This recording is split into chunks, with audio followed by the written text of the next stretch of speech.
Hindi sa EDSA Shrine kundi sa Kapitolyo ng Cebu, ginunita ang ika-28 anibersaryo ng EDSA People Power. Ayon kay Pangulong Noynoy Aquino, dapat daw dalhin ang pagdiriwang sa ibang lugar na nagkaroon din ng mahalagang papel sa pagpapabagsak sa rehimeng Marcos. Pero may ilang hindi pabor dito. Historical revisionism daw ito o pagbabago sa kwento ng kasaysayan. Kapansin-pansin ding absent ang ilang personalidad na naging bahagi ng People Power. May report si Sandra Aguinaldo. Ang nag-udyok sa atin sa EDSA, ang nag-uudyok sa atin tuwing may sakunang tumulong sa isa't isa, hindi dahil gusto natin lumabang o may pakinabang tayo dito. Sa nakakaraming Pilipino po, ang pinakamalakas na nag-uudyok para kumilos ay pagmamahal. Dito po sa EDSA, napakita ang gilas ng sambayan ng Pilipino. Tayo po ang naging inspirasyon sa iba't ibang pag-usbong ng People Power sa iba't ibang panig ng mundo.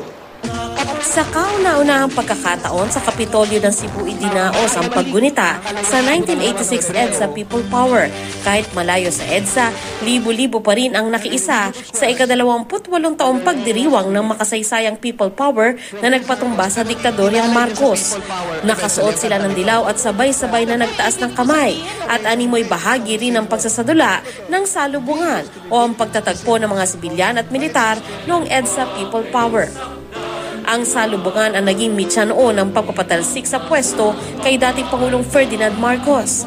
Ang gumanap sa papel ni dating Pangulong Fidel Ramos ang aktor na si Dingdong Dantes. Si Senador Bam Aquino naman ang tumayo bilang Butch Aquino. Pero tila may kulang sa eksena.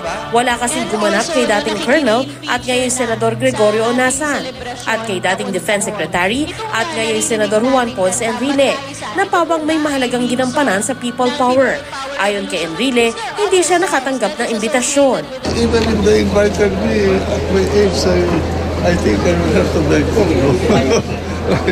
my God, to be walking such long stretches from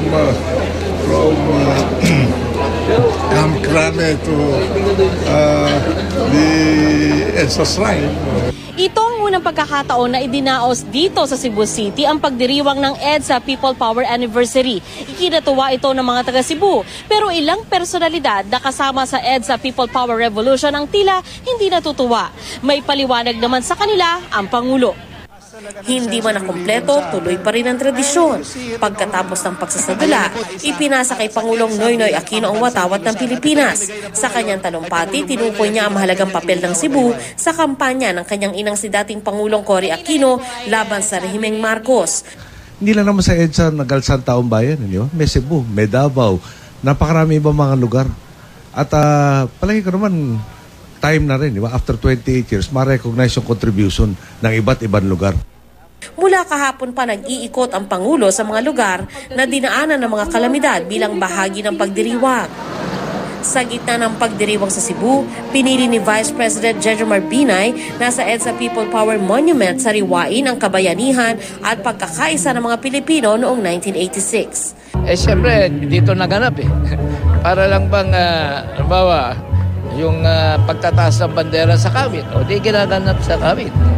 Kahit naman malayo sa sentro ng pagdiriwang, hindi pa rin nawala ng dahilan ng ilang Pilipino para gunitain ang People Power. Sa Coronadal, South Cotabato, nagsuot ng dilaw na damit ang mga empleyado ng lokal na pamahalaan at nag-alay ng awitin bilang pag-alala sa mga bayani ng EDSA.